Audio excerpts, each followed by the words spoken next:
उनमें जो सत्ता में अभी काबिज सरकार है, उनके लोग जो खड़े हुए थे वो भी हारे हैं। क्या उस समय ईवीएम में कोई फिक्सिंग नहीं हुई? नहीं, सब कुछ है। देखिए ना, स्थिति ये है कि कहां सब कुछ क्या हो रहा। अब मुझे आप बताइए, मैं आपसे सवाल पूछता हूं। द क्विंट ने यह सवाल पूछा 2019 के चुनाव के दौरान, और चुनाव होने के बाद जिस समय वोटों की गिनती हो रही थी 23 मई 2019 को, जो इलेक्शन कमीशन की वेबसाइट पर डाटा पड़ा था, वो डाटा बताता था कि 373 पार्लियामेंट्री कॉन्स्टिट्यूंसी में 8,000 से लेकर 18,000 वोटें ज्यादा या कम थी। क्विंट ने पूछा ये क्या है। 4 बार उन्होंने लेटर दिया, इलेक्शन कमीशन ने उनके किसी लेटर का जवाब नहीं दिया, बल्कि 3-4 दिन बाद वो आंकड़े ही वहां से हटा दिए गए, वो डाटा ही वहां से डिलीट कर दिया गया। अगर आप सही हैं तो क्यों नहीं करते हैं? और अभी आपने देखा 2000, ये अभी जो चुनाव हुआ है विधानसभा का चुनाव 5 राज्यों में, एक कैंडिडेट जो राजस्थान में था और एक कैंडिडेट जो मध्य प्रदेश में था, दोनों कैंडिडेटों के बूथ में, जिस बूथ पर वो खुद हैं, उनका वोट जहां है उस बूथ में उनका वोट जो है शून्य निकला। मैं मान सकता हूं परिवार के लोग ना दें, लेकिन जो कैंडिडेट है वो भी नहीं देगा अपने आप को वोट, शून्य कैसे निकला? और फिर यही सवाल, अगर पोस्टल बैलेट में 199 सीटों पर कांग्रेस आ गए तो ईवीएम की गिनती के बाद ये उलट कैसे गया सर? एक सर भाजपा वालों वन नेशन वन वोट की गल कही है, थोड़ी की राय ऊपर। देखिए इसके आगे, अच्छा आपने सवाल पूछा, इसके आगे और बता रहा हूं, केवल यहीं तक नहीं रुके वो, वन नेशन वन इलेक्शन उसके आगे बढ़ गए हैं। दिल्ली में पोस्टर लगे हुए हैं, वन नेशन वन लीडर, मतलब एक वही व्यक्ति है इस देश में, मोदी का फोटो लगा हुआ बाकायदा, यही सब कुछ है। सो ये जो वन नेशन वन इलेक्शन है कैसे संभव है? मैं आपसे बताऊं, संविधान ये कहता है कि अगर विधानसभा का चुनाव हुआ है तो विधानसभा का चुनाव 5 साल बाद होगा, अगर विधानसभा भंग नहीं कर दी गई है, कोई ऐसी आपात स्थिति नहीं, 5 साल बाद। सपोज अभी आपके यहाँ पे चुनाव हुए पंजाब में, तो ये पंजाब के चुनाव 5 साल बाद होने हैं ना, अभी करा दिया जाए तो क्यों करा दिया जाए भाई? जिन राज्यों में अभी 5 राज्यों में अभी चुनाव हुए हैं, आप करें वन नेशन वन इलेक्शन, तो उसके साथ आप चुनाव कराना चाहते क्यों करा दिया जाए? इसको चलने दो ना, पूरे 4.5 साल 5 साल है, क्यों? क्योंकि संवैधानिक व्यवस्था ही है।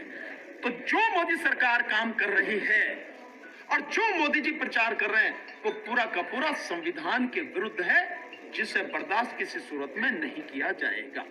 इससे आगे क्या सोचा है आपकी तरफ से, जो आपने सुनाई है?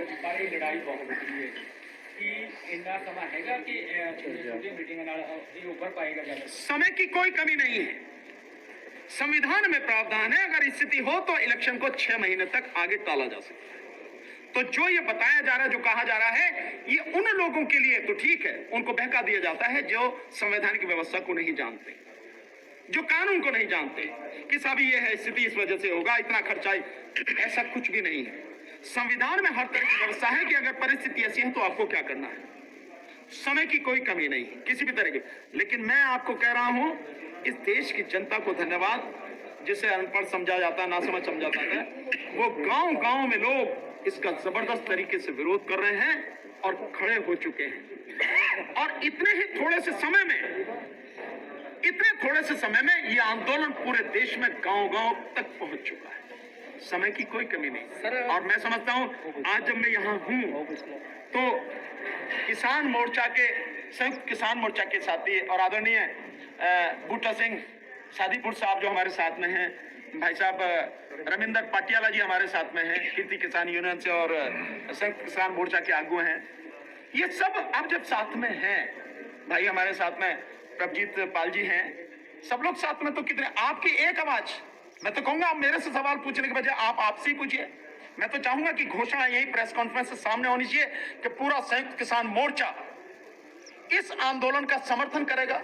मैं नहीं, आपको कहें, और मैं तो बहुत निवेदन करूंगा हाथ जोड़कर आदरणीय बूटा सिंह साधीवाल साहब से कि जिस तरह से तमाम जो भारतीय किसान यूनियन के अलग अलग धड़े थे सबको जोड़कर संयुक्त किसान मोर्चा में लेकर आए, ताकत बनाई, इस बार भी उन सबको जोड़िए और कहिए कि हमारे साथ साथ में ईवीएम भी मुद्दा हमारा अपना मुद्दा है, इसको लेकर चलेंगे और पूरी ताकत से साथ देंगे। बूटा सिंह जी विरोध कर रहे हो कि ना लो?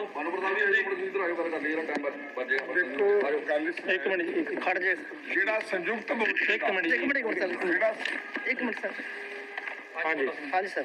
ਜਿਹੜਾ ਵੇਖੋ ਸੰਯੁਕਤ ਮੋਰਚੇ ਵੱਲੋਂ ਐਲਾਨ ਦੀ ਗੱਲ ਆ, ਉਹ ਤਾਂ ਸੰਯੁਕਤ ਮੋਰਚੇ ਦੀ ਮੀਟਿੰਗ ਕਰਕੇ ਹੁਣ ਇਸ ਟਾਈਮ ਤੇ ਮੈਂ ਤੇ ਰਵਿੰਦਰ ਜੀ ਆ ਤੁਹਾਡੇ ਆਪਣੇ ਜਥੇਬੰਦੀ ਨਾਲ ਅਸੀਂ ਨਾਲ ਆ ਬਿਲਕੁਲ। ਮੈਂ ਤਾਂ ਤੁਹਾਨੂੰ ਪਹਿਲਾਂ ਬੋਲ ਕੇ ਵੀ ਦੱਸਿਆ ਸਟੇਜ ਤੋਂ ਜਦੋਂ ਮੈਂ ਬੋਲ ਰਿਹਾ ਸੀ ਵੀ ਮੈਂ ਉੱਥੇ ਵੀ ਇਹ ਮੁੱਦਾ ਚੁੱਕਣ ਦਾ ਯਤਨ ਕੀਤਾ ਸੀ ਕਿ ਹੁਣ ਜਿਵੇਂ ਅੰਦੋਲਨ ਚੱਲ ਹੀ ਰਿਹਾ, ਸਾਰਾ ਦੇਸ਼ ਇਕੱਠਾ, ਸਾਰੇ ਦੇਸ਼ ਦੀ ਇਹ ਮੰਗ ਆ ਕਿ EVM ਜਿਹੜੀ ਇਹ ਹਟਾਉਣੀ ਚਾਹੀਦੀ ਹੈ, ਬੈਲਟ ਪੇਪਰ ਰਾਹੀਂ ਵੋਟਾਂ ਹੋਣੀਆਂ ਚਾਹੀਦੀਆਂ ਨੇ।